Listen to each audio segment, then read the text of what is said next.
What's up, everybody? Welcome to Lithography. Cramser here with Jason and Joseph, and we are in the middle of Sonic Youth Week. Our side 3 today is going to be kind of inspired by Joe's not so great review of Sonic Youth, but we kind of saw that coming because it's kind of a style and a subgenre of rock that he doesn't always get behind. And that's no fault to him. We all have those sort of things. Have them in broader spectrums for sure. Like there are major genres that I don't like stadium country, and there's a lot, and we have those. But within the rock and pop kind of world arena, there's always that little niche kind of section for us. Maybe there's someone out there who likes absolutely everything. By the way, how much do you hate when you meet someone new? What kind of music do you like? Oh, I like everything. There's no way you like everything. But here we are. We're going to talk about some of our least favorite subgenres and styles of music that just never really have a chance with us. It's going to be very negative, but it's going to be fun. Who are we starting off with here? I mean, I think I can start off because it probably has the most in relation to Sonic Youth, and this is Sonic Youth Week. Really, and I don't hate this type of music, but it has no chance really of ever making a top 5, and that would be everything influenced by Daydream Nation. Like the entire indie rock catalog that sort of burst forth, 2002, 2003, right after the millennium. All the sort of jangly, not quite catchy enough, sort of in the a little avant rock. We're talking about like TV on the radio and bands kind of in that world. There's not enough catchiness there. I don't like listening to it. I'm never gonna like that kind of style. Pretty much all the albums and artists that every one of our commenters has in their top 5 and 10 every year. The In Rainbows, the whatever. I don't even remember these albums now. I should have written them all down. But you know what I'm talking about. The whole indie rock world just does not do it for me. And I kind of can all trace it back now to Daydream Nation. Well, that is incredibly broad to me, but I know what you're saying because I know you. Yeah, that still seems. But like, if you're gonna disclude indie rock in its entirety, then you're really kind of like giving up on rock and roll in general. That's a big chunk of it. Wait till you see my 2010 and beyond lists. You will see exactly where I'm coming from. If I can narrow it down even more, it's tough. I don't know exactly where the split is between somebody like Spoon, who I like plenty, and then sort of like just a little too art rock, the New York City kind of art rock scene, the Block Party, the bands like that, where it's just a little too much emphasis on the artiness and not enough on melodies and traditional rock and roll verse chorus, like the good stuff. It probably comes down to melody for the most part for me. I don't think any of these bands can write a melody to save their lives. So I think that's pretty much where I draw the line. What about you, Jason? Where do I start? First, anything with emo vocals at all. I'm trying to think of like the best example of like the most emo voice so that people really know what I'm talking about. But anything where they like, it sounds like their throat's closed and they're singing completely out of their head.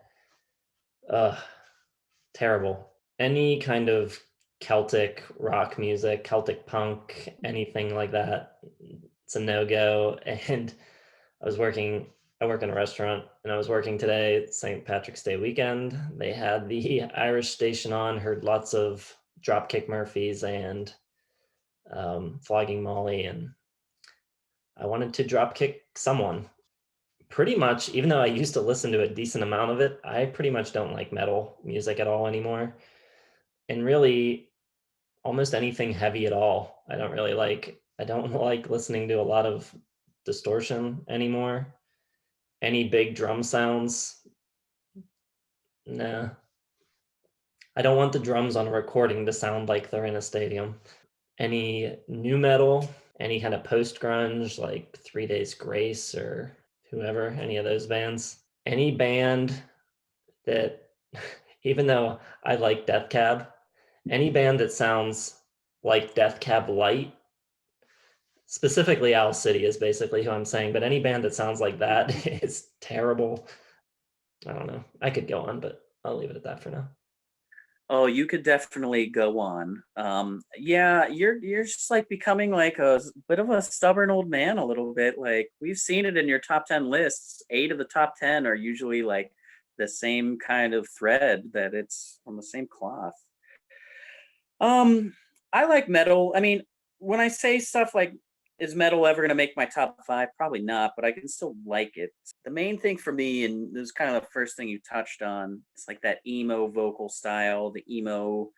And I'm going to kind of expand that into just like pop punk in general from the late 90s on. Like all the pop punk influences are great.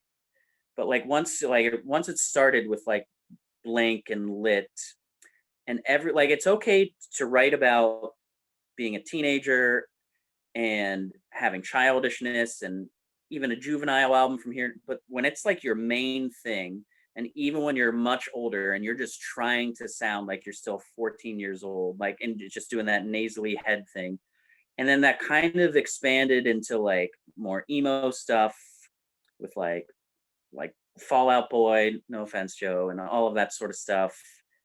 Everything is just always so over the top and theatrical too, and it just like there's no tact behind it. It's just everything's overblown, and I can just never get into it. And it's mainly because of the vocals, to be honest. Usually for me, that's the only thing that like never has a chance. There can be like a great metal album that comes out that's just like undeniably great. There's a lot of metal that I like.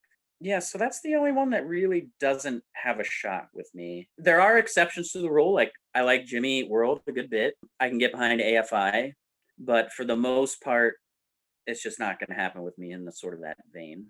I don't is pop punk the right frame for that? You know what I'm saying, but Everything derived from Green Day, I think, is pretty much pop punk.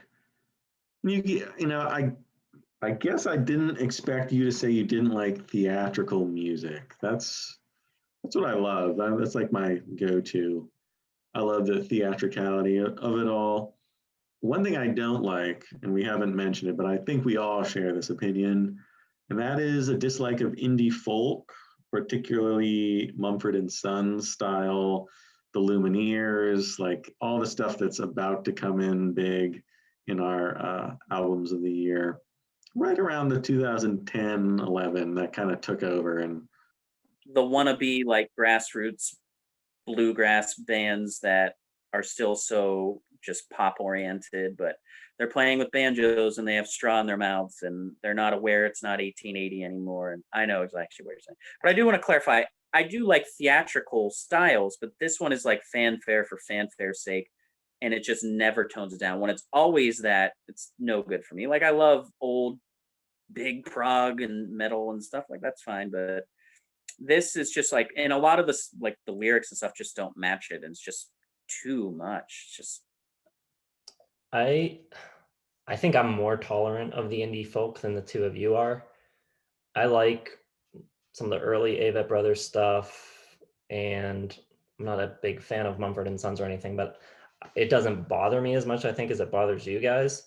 What I have a bigger issue with is kind of like the stadium indie, the really like big, it's actually just pop music, but it's kind of marketed and sold as indie, stuff like Florence and the Machine and Bastille and these like really big sounding pop songs that are, I don't know.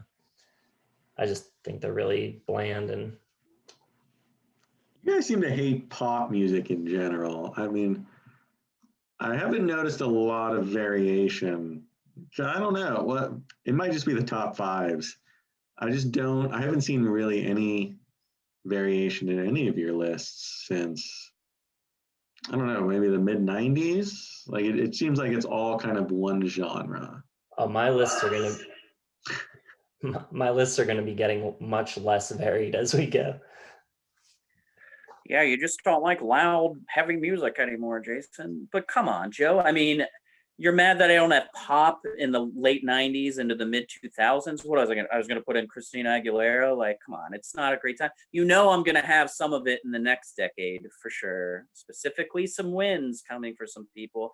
I had Dua Lipa from 2020. Come on, dude. I had The Weekend at 4 stars out of 5. Come on, that's not fair. And it's just the format of what we're doing, and it's breeding distrust between us and the commenters because everyone else does their top 20s in there, and you can get a really nice varied list. You see a top 5, and it, especially, I think we're really kind of gravitating towards our preferred genres. It kind of makes you look like you're a one note kind of, oh, you only like this kind of music and nothing else. So maybe I too am falling into that trap myself. I mean, I used to listen to a lot more variety. If I looking at my list going back through the years, like my '07 list, there's like so much bizarre stuff that I can't even believe is on there. Now, if you look at the list of all 300 albums I listened to in a year, it's 2 types of music, maybe. Oh, we're well aware. We are well aware of that. You need to expand your horizons a wee bit. But yeah, I mean, everyone's got their preferred stuff, and that's what mine, especially like we're covering years at a time, but it takes weeks for the view. So for a month, it seems like we're talking about the same thing, but it's only a small niche in music history where it's, grunge was amazing from 91 to 94, and that's a month of hearing me talk about it. Oh, all you care about is, well, that's not all I care about, but it's extended. So I do like a lot of pop music. I dislike a lot of pop music, but yeah, I would say rock for now, for what's out now, a lot of indie stuff, a lot of rock, a lot of pop, um, a little bit of like R&B stuff, a little bit of electronica. But yeah, I mean, maybe that's not that much, but music is very personal and subjective. So that's what you get. And it's so hard to break that barrier. Like if there's a genre or a style you don't like, how the hell is it ever going to get over that, even if it's something really good, I do struggle with that, but I do feel like I'm growing a little bit. Doesn't always reflect in my top 5, but there's definitely been, some albums that I didn't think I liked or actively disliked the first time I heard them that now I like more. Now, somebody like the Decemberists I never really got into, but I've been digging all of their albums. I like all the Spoon albums, but they're always just sort of like right under my top 5. I wish I could do a top 10 or 20 because it would definitely reflect a lot larger variety. It's tough. I mean, and a lot of it is just instinctual. Like, there's not a lot of rhyme or reason why I don't like Billy Joel. I like pretty much all of his contemporaries. I love singer-songwriter stuff. Just that one just doesn't work for me. I don't know. It's very bizarre. Any closing thoughts, boys?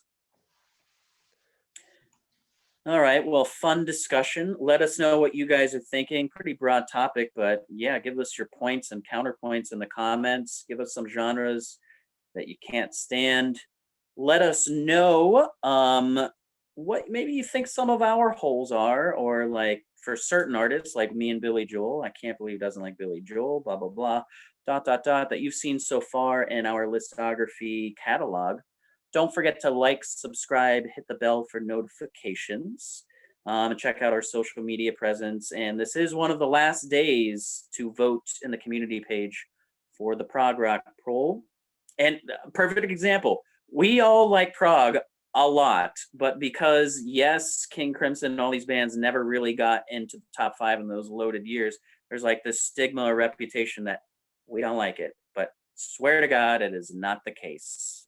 But we'll combat that task some other time. Thanks for watching. We'll see you next time on Listography.